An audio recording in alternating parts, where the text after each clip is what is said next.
Good day, everyone. I am Francine Ladita Palocando, one of the reporters for the Lesson 12, The Record of Life, located on your module on page 46. So let's delve into the early history of Earth, focusing on the geological and biological processes that have shaped life and our planet. So, of course, we will be discussing the early history of Earth, what was early Earth like, history in rocks, what do fossils tells us, what do paleontologists study, how do fossils form, how are fossils dated, what are the radiometric dating techniques, a trip to geological time, and of course the geologic time scale. So first, let's go on with the early history of Earth. So what was early Earth like? So have you ever wondered how Earth becomes a changing planet? So Earth has transformed significantly over billions of years. It started as a hot, chaotic place with no life and evolved into a planet with oceans, continents, and diverse ecosystems. So throughout its history, there have been major events like volcanic eruptions and asteroids impacts that changed the landscapes and affected the types of life that could survive. So humans have also had a big impact, causing changes like deforestation and climate change, which are altering the planet's environment at a rapid pace. So despite all these challenges, Earth continues to evolve, and the challenge now is to find ways to protect its biodiversity and ensure a sustainable future for all living things. So from its early beginnings as a barren world to its current status as a haven for life. So Earth's story is one of a constant change and adaptation. So let's go on the history in rocks. Of course, rocks plays a crucial role in unraveling the history of life on Earth and understanding how the planet formed.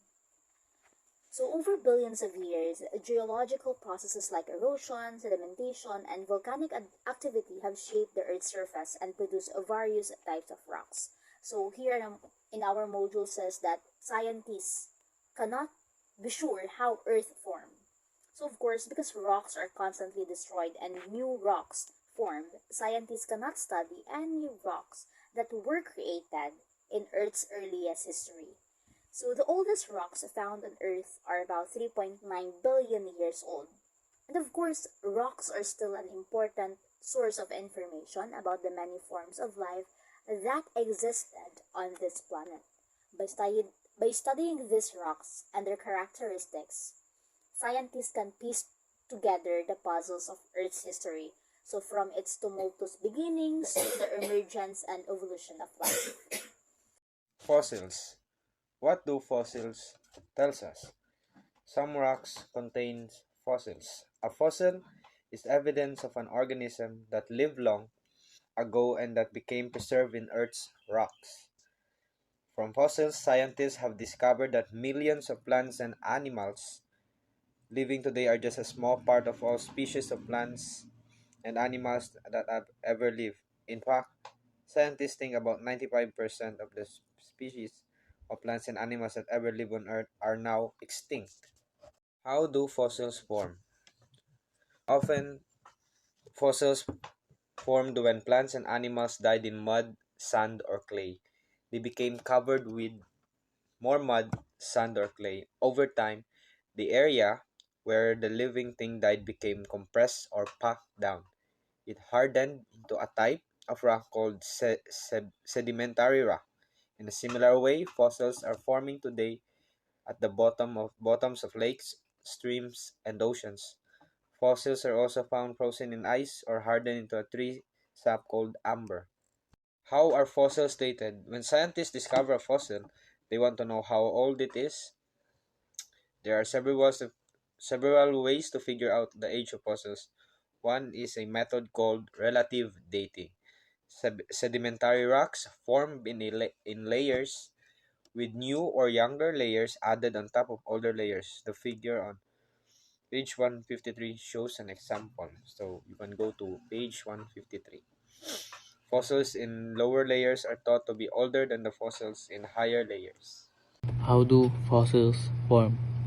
Kung sa Tagalog, paano nabuo ang mga fossils?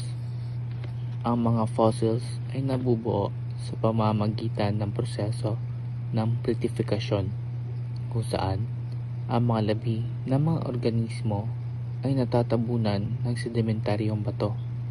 Ito ay nangyayari kapag ang mga hayop o halaman ay namamatay at nagtataglay ng mga natirang labi o buto na natatakpan ng mga labi ng putik, buhangin o iba pang mga piraso ng bato. Sa paglipas ng panahon, ang mga ito ay pinipilipit at pinipinsala ng mga pressure at chemical sa ilalim ng lupa na nagreresulta sa pagpapatibay ng mga labi at paglikha ng mga fossils. Ang mga sedimentaryong bato ay naglalaman ng mga marka o imprenta ng mga organismo na matagal nang nawala. Nagbibigay ng mga ebidensya tungkol sa sinaunang buhay at kasaysayan ng mundo. When scientists discover a fossil, they want to know how old it is. There are several ways how to figure out the age of fossils. One is called relative dating. Ang relative dating ay tumutukoy sa pagtatakda ng kaugnayan ng edad ng mga bagay o kaganapan batay sa kanilang posisyon o kaugnayan sa iba pang mga bagay o kaganapan. Ito ay ginagamit sa pag-aaral ng mga fossils at geolohiya upang maunawaan ang pagkakabuo at pagbabago ng mundo sa iba't ibang panahon. Sa pangkalahatan, ito ay nagbabatay sa prinsipyo na ang mga bagay na mas bago ay karaniwang nasa ibabaw ng mga mas matanda sa mga proseso ng pagsasanib o pagbubuo. Good morning everyone, I am Anjay and today I'll be continuing our lesson about the record of life, and to be more specific, I'll be talking about the radiometric dating technique. So what is radiometric dating technique? Radiometric dating calculates an age in years for geologic materials by measuring the presence of a short-lived radioactive element. Example is the carbon-14. And the other one is the long-lived radioactive element plus its decay products. Example is the potassium-14 or argon-14. Also, materials of geological origin such as rocks and minerals can be dated by radiometric dating, which aids in defining the geologic timeline as well the age of stratigraphic structure and strata. So with the use of radioactive isotopes, it can be easily identify the age of a materials that believed that has been existed for a long time. The radioactive isotopes in chemistry, medicine, and environmental science, among other scientific domains, radioactive isotopes are essential and fascinating substances. These special kinds of atoms have an unstable nucleus, which causes them to decay over time and release radiation. Radioactive isotopes have transformed our understanding of the universe and continue to influence our surroundings despite any potential risk. One radioactive isotope that is frequently used is the carbon-14. Radiocarbon dating is widely used technique for determining the age of organic materials and artifacts from archaeological sites.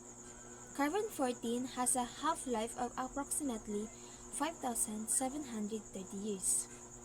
So as well as another radioactive isotope is the potassium-14 or argon-14. Potassium-argon dating is a technique that uses the ratio of radioactive argon to radioactive potassium in rocks, determining to when the rocks were formed. Many different ages have been determined using the potassium-argon dating method. This technique has been used to determine the potassium-argon age of volcanic rocks as young as 20,000 years old, and some meteorites with an age as old as 4,500,000 years old. Hi guys, I'm Alea Festival Bautista and I'm presenting about the geologic time scale. The geologic timescale is a framework that divides Earth's history into distinct intervals based on significant geological and biological events. These intervals are divided into eons, eras, periods, epochs, and ages. The first one is the eon. Eon is the largest division of geologic time, spanning billions of years. The current eon is the Phanerozoic Eon, began around 541 million years ago and continues to the present.